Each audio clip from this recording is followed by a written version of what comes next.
Assalamualaikum warahmatullahi wabarakatuh. Kami dari kelompok 5 ingin mempresentasikan makalah perilaku organisasi. Perkenalkan, nama saya Karisma Dwi Rahayu dengan NIM 14122000216. Perkenalkan, nama saya Novela Renata dengan NBI 14122000226. Perkenalkan, nama saya Muhammad Basharoddin dengan NBI 14 12 200 249. Saya Akila Armalia dengan NBI 218. Nama saya Inaya Aulianur Syabani, NBI 14122000224. Pengertian perilaku organisasi. Perilaku organisasi adalah cara orang berinteraksi dan merespon di dalam suatu organisasi. Menurut Greenberg dan Barron, perilaku organisasi adalah studi tentang apa yang orang pikirkan, rasakan, dan lakukan di dalam dan di sekitar organisasi. Tujuan mempelajari perilaku organisasi adalah untuk dapat memahami dan menjelaskan kejadian-kejadian yang terjadi di dalam organisasi. Maka, kita dapat mengembangkan cara berpikir tentang kejadian-kejadian dan mengendalikan perilaku di dalam lingkungan organisasi. Tingkat analisa dalam perilaku organisasi. Yang pertama ada perilaku organisasi dalam tingkat individu. Individu mempunyai karakteristik membawa ke dalam tatanan organisasi kemampuan, kepercayaan pribadi, pengharapan kebutuhan, dan pengalaman masa lalunya yang akan dibawa ketika memasuki lingkungan baru, yaitu organisasi. Faktor individu meliputi ciri biografis, kepribadian, sikap, persepsi, dan motivasi. Yang kedua ada perilaku organisasi dalam tingkat kelompok. Kelompok terbentuk dari 2 orang atau lebih yang memiliki kesamaan tugas yang dikerjakan. Seringnya berjumpa akan menimbulkan kedekatan satu sama lain. Faktor proses kelompok meliputi pembentukan kelompok dan tim kerja, kepemimpinan, komunikasi, konflik, serta kekuasaan dan politik. Yang ketiga, perilaku organisasional dari tingkat organisasi. Faktor proses keorganisasian yang menentukan dan mendasari perilaku individual dan perilaku kelompok, serta interaksinya dalam bekerja mencapai tujuan organisasi diantaranya meliputi rancangan struktur organisasi, budaya organisasi, praktek manajemen sumber daya manusia, dan perubahan organisasi. Untuk tingkat analisa dalam perilaku organisasi yang selanjutnya, yaitu ada faktor lingkungan dalam mempengaruhi perilaku organisasi. Faktor lingkungan yang mempengaruhi perilaku organisasi ini terbagi menjadi 2 kategori utama, yaitu ada faktor lingkungan internal dan faktor lingkungan eksternal, di mana faktor-faktor ini dapat mempengaruhi cara organisasi beroperasi, mengambil keputusan, serta bagaimana karyawan berinteraksi dan bekerja sama. Baiklah, kita akan masuk untuk faktor pertama, yaitu faktor lingkungan internal. Di mana faktor lingkungan internal ini ada yang pertama ada lingkungan pekerja atau karyawan. Lingkungan pekerja atau karyawan didefinisikan sebagai orang-orang yang bekerja di dalam lingkungan suatu perusahaan atau organisasi yang menginginkan suatu imbalan atau upah atau biasa juga kita sebut gaji. Nah, untuk yang kedua ada pemegang saham. Pemegang saham ini merupakan eh, memiliki tanggung jawab yang didasarkan pada seberapa besar sih saham yang mereka tanamkan pada suatu perusahaan itu. Jika perusahaan memperoleh keuntungan, maka mereka juga memperoleh imbalan sebesar apa yang mereka sertakan. Yang ketiga ada Dewan Komisaris. Dewan Komisaris mewakili kepentingan para pemegang saham, di mana Dewan Komisaris memantau kegiatan dan mengawasi manajemen, serta mengawasi dan memastikan kegiatan akan berjalan mencapai tujuan. Nah, untuk yang kedua ada faktor lingkungan eksternal yang mempengaruhi perilaku organisasi, di mana dalam lingkungan eksternal terdapat juga 2 faktor yang mempengaruhinya, yaitu secara langsung dan secara tidak langsung. Berikut ini merupakan faktor lingkungan eksternal yang secara langsung mempengaruhi organisasi. Yang pertama ada para pesaing. Nah, para pesaing ini eh, merupakan lingkungan pesaing perusahaan yang tercermin dari tipe, jumlah, dan norma perilaku organisasi-organisasi pesaing. Dengan pemahaman lingkungan pesaing yang dihadapi, organisasi dapat mengetahui posisi pesaing sehingga lebih mampu mengoptimalkan operasi-operasinya. Yang kedua ada para langganan. Situasi pasar dan langganan sangat mempengaruhi perusahaan dalam menyusun strategi, kebijakan, dan taktik perusahaan untuk mengarahkan kegiatan-kegiatan pemasaran. Sehingga perusahaan harus menganalisis profil langganan pada masa sekarang maupun masa yang akan datang. Yang ketiga ada para tenaga kerja. Tenaga kerja ini merupakan mitra strategi perusahaan karena dengan memiliki tenaga kerja yang terampil, perusahaan dapat melaksanakan aktivitas perusahaan dengan efisien dan mempunyai keunggulan dibandingkan dengan perusahaan lain. Selanjutnya ada yang keempat, lembaga keuangan. Nah, untuk memperluas usahanya, perusahaan harus memperlihatkan adanya tambahan modal dari pihak lain, yaitu lembaga-lembaga keuangan seperti perbankan, perusahaan investasi, asuransi, dan pasar modal. Yang kelima, ada instansi pemerintahan. Kebijakan pemerintahan sangat berpengaruh terhadap aktivitas perusahaan dalam banyak hal, seperti peraturan-peraturan, syarat-syarat berdirinya perusahaan, perizinan, perpajakan, pemberian pinjaman dari bank, serta pembatasan-pembatasan terhadap perusahaan untuk melindungi masyarakat dan lingkungannya. Oke, untuk selanjutnya ada faktor lingkungan eksternal yang secara tidak langsung berpengaruh pada perilaku organisasi. Yang pertama ada lingkungan teknologi. Lingkungan teknologi ini menyangkut perkembangan teknologi di daerah tertentu. Misalnya di bidang industri, tingkat kemajuan teknologi sangat memainkan peranan penting, yang berarti pada penentuan produk dan jasa yang akan diproduksi, serta juga peralatan yang akan digunakan dan bagaimana macam-macam operasi akan dikelola di lingkungan tersebut. Yang kedua ada lingkungan ekonomi. Lingkungan ekonomi ini merupakan kemajuan ekonomi di daerah tertentu yang berpengaruh langsung terhadap organisasi, seperti tingkat inflasi, masalah pengangguran, tingkat pertumbuhan pendapatan nasional, keadaan neraca pembayaran, serta kondisi pasar saham, serta fluktuasi kurs valuta asing dan suku bunga. Kemudian yang ketiga ada lingkungan sosial budaya. Nah, lingkungan sosial budaya ini mencakup kepercayaan, nilai-nilai, sikap, pandangan, serta pola kehidupan yang dibentuk oleh tradisi, pendidikan, kelompok etnis, ekologi, demografis, geologis, dan agama, serta kepercayaan dari kelompok atau seluruh masyarakat tertentu. Yang keempat, ada lingkungan politik dan hukum. Lingkungan politik dan hukum ini adalah lingkungan dalam suatu periode waktu tertentu yang akan menentukan operasi perusahaan, seperti kebijakan pemerintah dalam bidang perdagangan, undang-undang antivirus, dan undang-undang perpajakan. Kemudian untuk upah minimum, undang-undang hak paten, dan lain sebagainya. Yang kelima, ada kondisi demografi. Kondisi demografi ini mencakup kebiasaan yang berlaku dalam karakteristik fisik dari populasi, seperti jenis kelamin, usia, tingkat pendidikan, lokasi geografis, pendapatan, konsumsi keluarga, maupun yang lain-lainnya. Nah, kemudian yang terakhir ada globalisasi. Globalisasi ini merupakan salah satu faktor utama yang mempengaruhi organisasi, di mana manajer dari perusahaan besar ataupun dari perusahaan kecil pasti semakin ditantang dengan meningkatnya jumlah pesaing sebagai dampak adanya pasar global yang merupakan bagian dari lingkungan eksternal. Nah, itulah beberapa faktor lingkungan dalam mempengaruhi perilaku organisasi. Nah, selanjutnya di sini sudah kita tampilkan gambar model hubungan faktor lingkungan dalam mempengaruhi perilaku organisasi. Bisa dilihat pada layar PPT yang sudah kami tampilkan, faktor lingkungan dalam mempengaruhi perilaku organisasi itu dibagi menjadi dua kategori utama.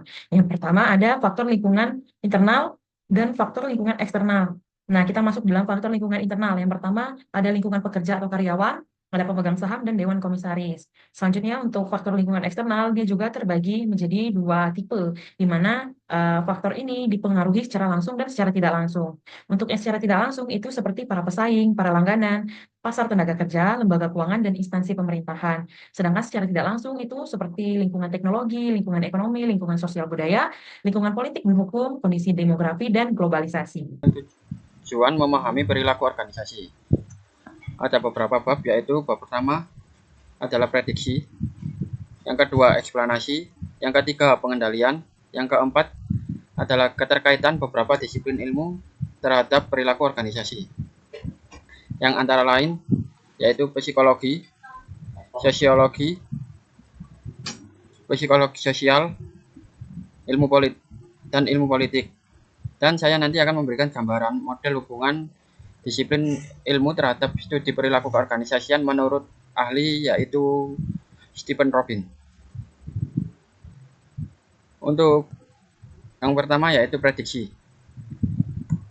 Prediksi adalah keteraturan perilaku dalam organisasi memberikan kemungkinan kepada kita untuk dapat melakukan prediksi atas perilaku-perilaku anggota organisasi pada masa yang akan datang. Yang kedua yaitu eksplanasi. Eksplanasi berarti kita akan berusaha menjawab semua pertanyaan mengapa suatu peristiwa bisa terjadi. Yang ketiga yaitu pengendalian. Semakin banyak perilaku individu atau kelompok dalam sebuah organisasi yang dapat diprediksi dengan tepat dan dapat dijelaskan dengan baik, pemimpin organisasi semakin mudah dalam melakukan fungsi pengendalian atas karyawan atau pegawainya. Sehingga perilaku individu maupun kelompok akan menjadi positif dan fokus pada pencapaian tujuan. Selanjutnya yaitu keterkaitan beberapa disiplin ilmu terhadap perilaku organisasi. Yang pertama yaitu ilmu psikologi. Ilmu psikologi merupakan ilmu pengetahuan yang berusaha mengukur, menjelaskan, dan kadang-kadang mengubah perilaku manusia. Ilmu psikologi memberikan sumbangan terhadap perilaku organisasi, terutama dalam hal pemahaman tentang perilaku individu dalam organisasi, terutama psikologi organisasi yang mencoba untuk memahami dan mengendalikan perilaku seseorang dalam organisasi. Yang kedua yaitu sosiologi. Sosiologi mempelajari sistem sosial tempat individu-individu mengisi peran-peran mereka. Oleh karena itu, sosiologi mempelajari hubungan manusia dengan sesamanya. Secara khusus, sosiologi telah memberi sumbangan terbesar kepada perilaku organisasi melalui penelitian mereka terhadap perilaku kelompok dalam organisasi. Yang ketiga yaitu ilmu psikologi sosial. Ilmu psikologi sosial adalah suatu bidang dalam psikologi yang memadukan konsep-konsep baik dari psikologi maupun sosiologi. Yang terakhir yaitu ilmu politik. Ilmu politik mempelajari perilaku individu dan kelompok dalam lingkungan politik. Topik-topik penelitian spesifik di sini antara lain strukturisasi konflik, alokasi kekuasaan, dan bagaimana orang memanipulasi kekuasaan. Selanjutnya yaitu ada gambaran model hubungan disiplin ilmu terhadap studi perilaku keorganisasian menurut Stephen P. Robin. Menurut Stephen P. Robin, dalam bukunya yang berjudul Organizational Behavior, adalah hubungan disiplin ilmu terhadap studi perilaku keorganisasian melibatkan beberapa disiplin ilmu utama, yaitu antara lain psikologi, sosiologi, psikologi sosial, ilmu politik, dan antropologi. Berikut gambar disiplin ilmu atau tabel keterkaitan disiplin ilmu terhadap perilaku organisasi. Bisa dilihat yang pertama yaitu ada ilmu psikologi. Ilmu psikologi memiliki keterkaitan topik, model, serta teknik yang disumbangkan terhadap perilaku organisasi antara lain yaitu ada persepsi, yang kedua nilai, sikap, desain pekerjaan, perbedaan individu, analisa, dan yang lain-lain. Tingkat fokus untuk ilmu psikologi terhadap perilaku organisasi yaitu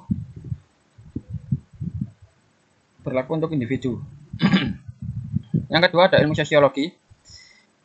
Ilmu sosiologi menyumbangkan teknik yang disumbangkan ilmu sosiologi terhadap perilaku organisasi antara lain yaitu teori organisasi, budaya organisasi, pengembangan kelompok, karakteristik, dan yang lain sebagainya.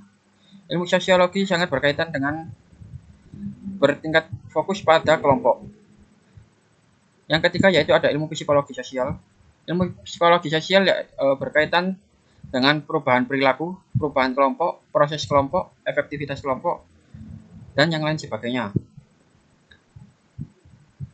Yang keempat, yang terakhir yaitu ilmu politik. Ilmu politik menyumbang teknik yang disumbangkan oleh ilmu politik antara lain taktik pengaruh, kekuasaan dan etika, strategi politik, nilai dan moral, dan yang terakhir adalah analisis komparatif.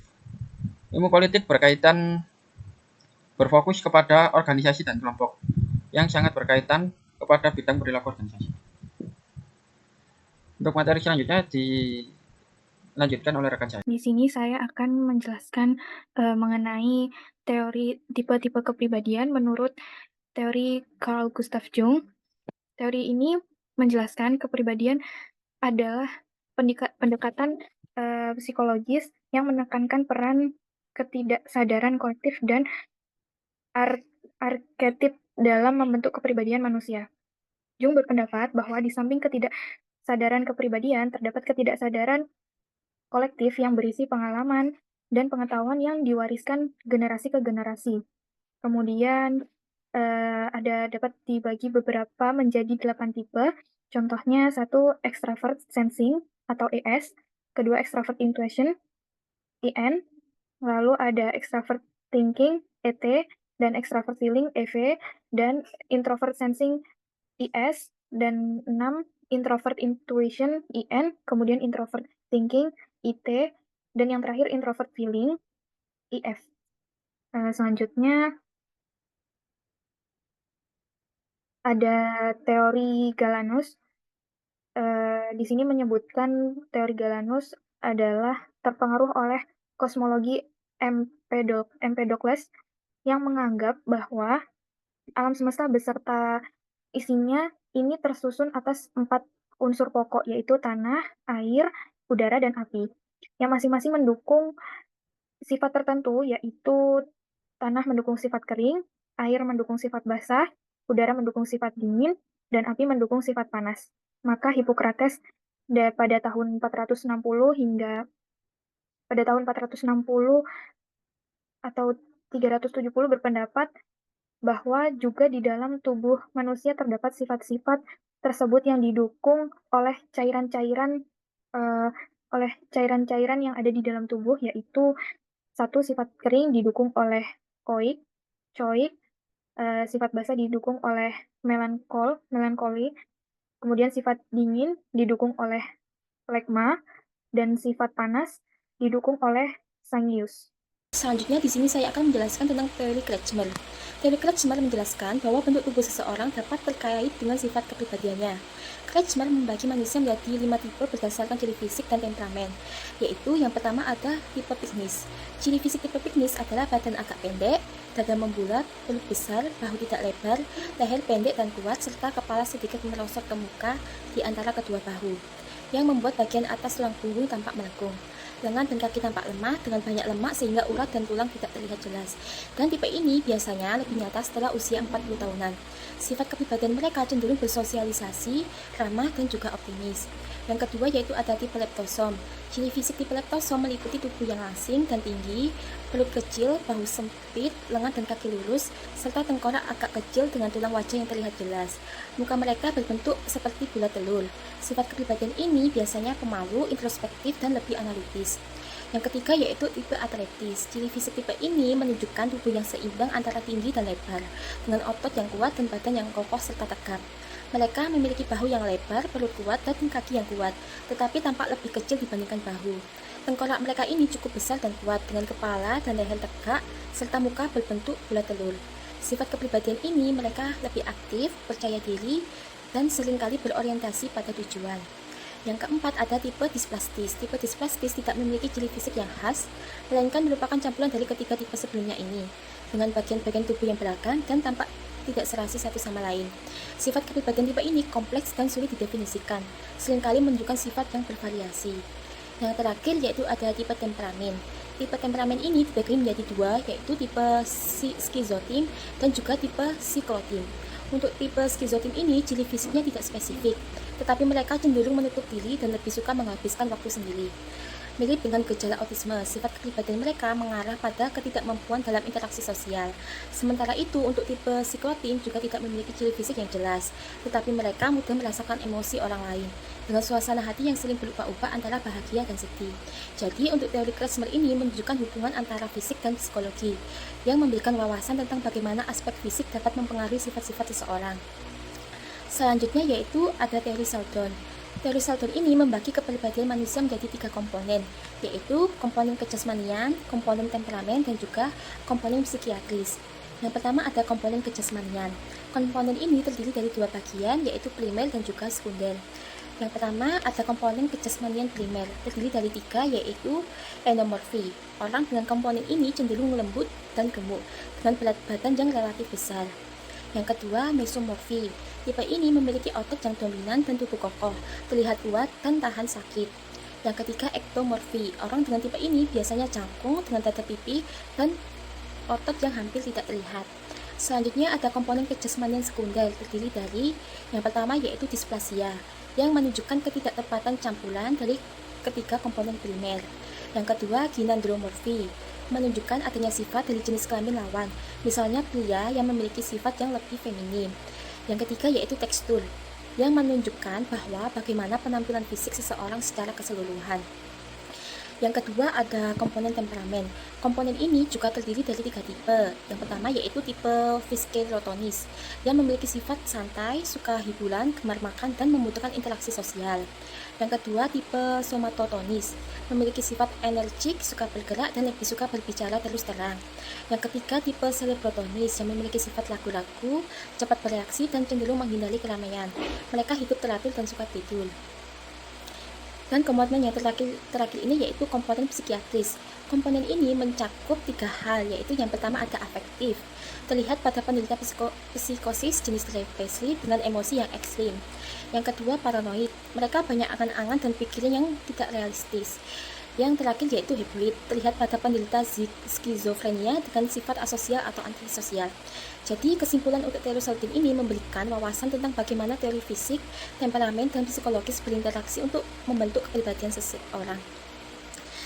Dan yang terakhir ini yaitu ada daftar pustaka yang kita ambil dari beberapa sumber. Jadi sekian presentasi dari kelompok kami, semoga bermanfaat. Kurang lebihnya mohon maaf. Sekian dari kami. Wassalamualaikum warahmatullahi wabarakatuh.